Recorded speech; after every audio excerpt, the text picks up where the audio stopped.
সকাল সকাল হাসি মুখ নিয়ে ভিডিওটা শুরু করলাম। আর সকাল সকালই চললাম বাপের বাড়ি। তো চলো ইন্ট্রোটা দিয়ে দিই। শুভ সকাল বন্ধুরা, কেমন আছো তোমরা সবাই? আশা করছি সবাই খুব ভালো আছো, সুস্থ আছো, যে যেখানে আছো।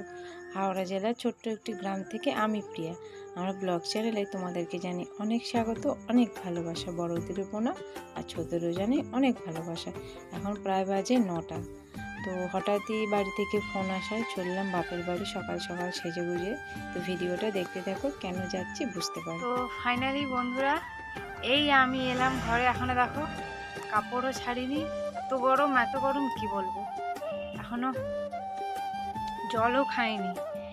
তো চলো তাহলে কাপড় টাপড় ছাড়া হয়ে যাক, পরে কথা হচ্ছে। তারপরেই দেখতে পাচ্ছ বন্ধুরা, একদম কাপড় ছেড়ে বসে পড়েছি পুজো করতে। আর যেহেতু বৃহস্পতিবার, আমি বাড়িতেও পুজো করে এসেছি, চান করে কাজকর্ম সেরে বাড়িতেও পুজো দিয়ে এসেছি। এসে এবার নিজের বাপের বাড়িতে পুজো করছি। বৃহস্পতিবার যেহেতু ঘরেতে লক্ষ্মী ঠাকুর আছে, সেই জন্য পুজো করতে বসে গেলাম। কেমন লাগছে জানিও। আর আলোটা এই দিকটা কম লাগছে, কতটা কি বুঝতে পারছো জানি না। তো আর এইখানে দেখো আমি ব্রত কথা পড়তে বসে পড়েছি। তো সত্যি আগে আইবুড়ো বেলায় আমি এরকম পুজো করতাম, সেই দিনগুলো খুব মিস করছিলাম।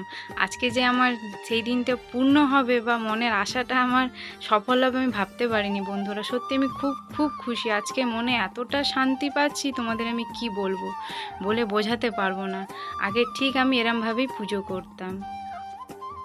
ধীরে ধীরে বইতেছে মলয় বাতাস, লক্ষ্মী দেবী বামে করি বসি নারায়ণ, করিছেন নানা কথা সুখে আলাপন, হেনকালে বিনা করে আসি মুনিবর, নারায়ণের সাক্ষাতে কহিলা বিস্তর, তারপর করজোড়ে করিয়া প্রণতি, কহিল নারদ মুনি নারায়ণীপতি, কহ মাতয় কেমন তোমার বিচার, চঞ্চলা চপলা প্রায় ফিরি দ্বারে দ্বার, পলকের তরে তব নাই কথা স্থিতি, মর্তবাসী সদা তাই ভুগিছে দুর্গতি, শতক প্রক্রিয়ারত নরনারীগণ, অসহ যত না পায় দুর্ভিক্ষ ভীষণ, অন্নাভাবে শীর্ণকায় বলহীন দেহ, ক্ষুধা কষ্টে আত্মহত্যা করিতেছে কেহ, অতি প্রিয় প্রামাণিক ক্ষুদ্র কন্যাগণে, করিতেছে পরিত্যাগ অন্যের কারণে। আগে তো আর শাঁখা সিঁদুর তো কিছু পরা যেত না, কারণ যেহেতু বিয়ে হয়নি, সেই কারণে পায়ে আলতাটা পরতাম। আর এরকম কাপড় পরে চুল টুল বেঁধে খুব সুন্দরভাবে চারিদিকে আলপনা দিয়ে বই পড়তে বসতাম মা লক্ষ্মীর পাঁচালী।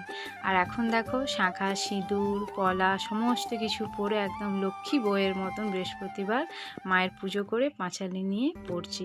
তো আগে সত্যি এইসব দিনগুলো খুব মিস করতাম, মনে পড়তো। তো আজকে যে সফল হবে আমি সত্যি ভাবতে পারিনি বন্ধুরা। খুব খুব ভালো লাগছে।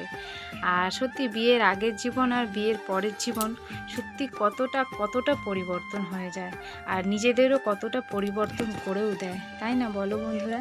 আমি আগে ছিলাম আর এক, আর এখন হয়েছি আরও আরও আরও আর এক। দুঃখ হলো দূর, পতি হলো সুস্থ দেহ ঐশ্বর্য প্রচুর, কালক্রমে শুভ দিনে জন্মিল তনয়, হইল সংসার তার সুখের আলয়, দয়াবতী নারায়ণী হইলা সদয়, তনয় জন্মিল তার উজ্জ্বল আলয়, এই রূপে লক্ষ্মীব্রত হয় ঘরে ঘরে, ক্রমে প্রচারিত হলো অবন্তী নগরে।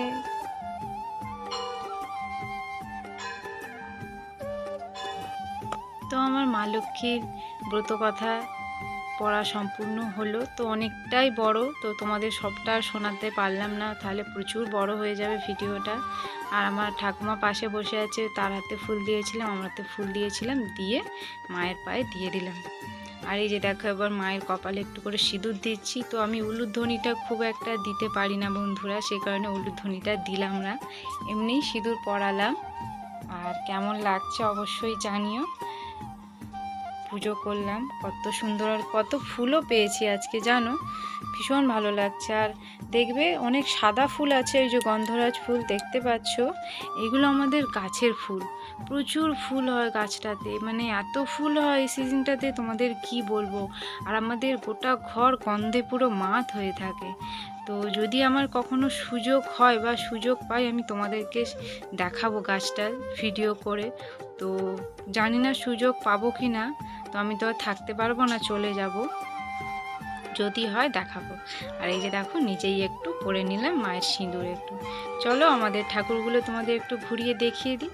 আর এই যে দেখো গুজিয়া দিয়ে মাকে পুজো দিয়েছি। তো আমার নাম্মা তো বুড়ো মানুষ, দেখতেই পাচ্ছ, সেই পুজো আচ্ছা সবই করে বাতাসা দিয়ে। আর বাজারে কিনতে যাওয়ার মতন সেরকম একটা কেউ নেই। তো আজকে আমি যখন আসছিলাম ভাবলাম একটু গুজিয়া নিয়ে যাই, বৃহস্পতিবার যাচ্ছি যখন, তাহলে আজকে একটু মাকে দেব, পুজো করব। তো সবারই ইচ্ছা যায় মাঝে মধ্যে একটু ফল একটু মিষ্টি দিয়ে পুজো দেওয়ার। তো ওই উপায় থাকে না, হয়তো সব সময় কাছে পয়সাও থাকে না দেওয়ার মতন, সেই কারণেই হয়ে ওঠে না। তো আজকে আমি যেহেতু এলাম সেই কারণে নিয়ে এলাম। আর এটা হচ্ছে আমার নাম্মার গুরুদেব, আর এটা ভোলেনাথ, আর ওই যে মা মনসা, ওটা কালী মায়ের ফটো।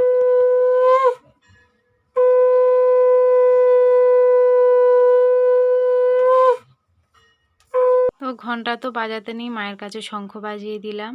আর এইটা হচ্ছে আমার নাম্মার মা, আর এইটা হচ্ছে আমার দাদু। তো অনেক অনেক বছর আগে উনি মারা গেছেন, তখন আমার বাপি খুবই ছোট, তখন উনি মারা গেছেন। তো আমরা আর কি করে চিনবো। তো যাই হোক, আর এই যে দেখো আমাদের এই বাড়ির ঠাকুর কত সুন্দর। আর দেখেছো গন্ধরাজ ফুল কত প্রত্যেকটা ঠাকুরকে দেওয়া হয়েছে। প্রচুর ফুল ফোটে বন্ধুরা, প্রচুর ফুল ফোটে। আর কেমন লাগছে অবশ্যই জানিও। তো এইসব ঠাকুরের ফটো আমার মা কিনেছে, কিনে কিনে সাজিয়েছে। এখন আমার কাছে আমার এই জন্মভিটে বড়ই অজানা লাগে বন্ধুরা। এখন যত আসি তত অন্যরকম অন্যরকম জিনিস দেখতে পাই। আগে বিয়ের আগে দেখে এসেছিলাম একরকম, এখন আরও অন্যরকম। কারণ অনেক কিছু আস্তে আস্তে পরিবর্তন হয়ে যাচ্ছে, স্বাভাবিক পরিবর্তন হওয়াটা। সব সময় কি সববার এক থাকে না, পরিবর্তন তো হতেই হবে। যেমন এই রান্নাঘরটা ছিল না, মা বাপি মিলে করেছে ঝড় বৃষ্টির কারণে। তোমাদের সঙ্গে গল্প করতে করতে মায়ের রান্নাও হয়ে গেছে, আর এই যে খেতেও বসে পড়েছি কর্তাগিন্নি। তো খাওয়া দাওয়া করেই আবার বেরোতে হবে শ্বশুরবাড়ি যাওয়ার জন্যে। তো একটা দিনের জন্যই আসা আমার, এইরকমই যাতায়াত। তোমরা নিশ্চয়ই এই যে দেখো বেরিয়েও পড়েছি কর্তাগিন্নি দুজনে মিলে। এটা হচ্ছে আমার বাপের বাড়ির পাড়ার রাস্তা, খুব একটা আলো থাকে না, অন্ধকার অন্ধকার। আর একটু দূরে গেলে আলো পাওয়া যাবে। আর এটা হচ্ছে এখানে হনুমানজির মন্দির। তো রামনবমী যেহেতু, সে কারণে মন্দিরটাকে কত সুন্দর সাজিয়েছে দেখো। এই যে ভেতরে ঠাকুর মশাই পুজো করছেন, বেশ ভালো লাগলো, যাওয়ার সময় দেখে গেলাম। আর এই যে উঠছি আমাদের কোলাঘাটের রোডে। তো এবার এইটা দিয়ে আমরা সোজা চলে যাব এবং আমার নিজের বাড়ি, শ্বশুর বাড়ি। চলো তাহলে যাই, তোমরা দেখতে থাকো।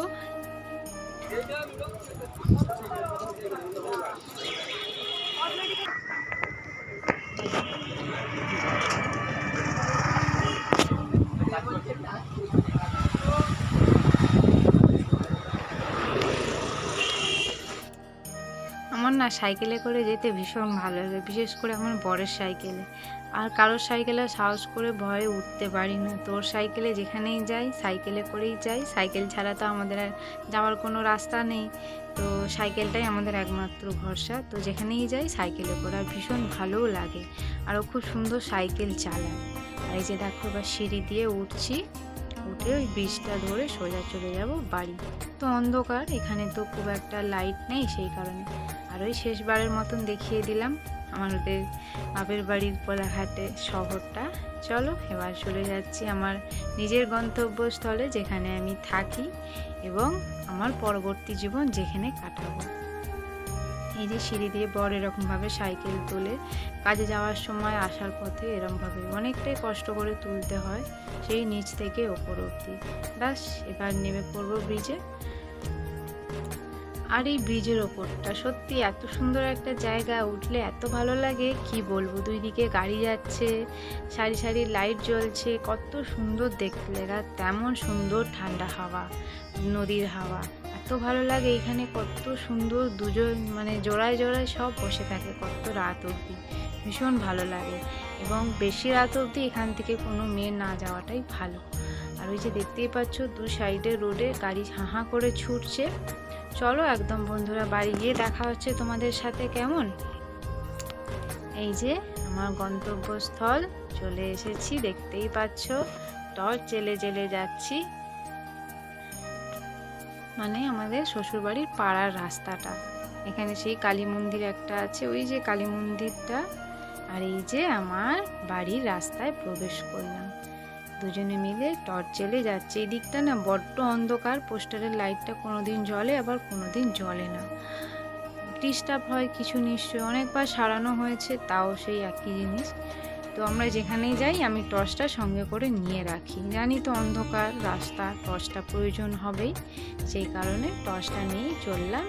এই যে ঢুকে পড়লাম আমাদের বাড়ি যাওয়ার রাস্তাটা, পুকুরের পাড়টা।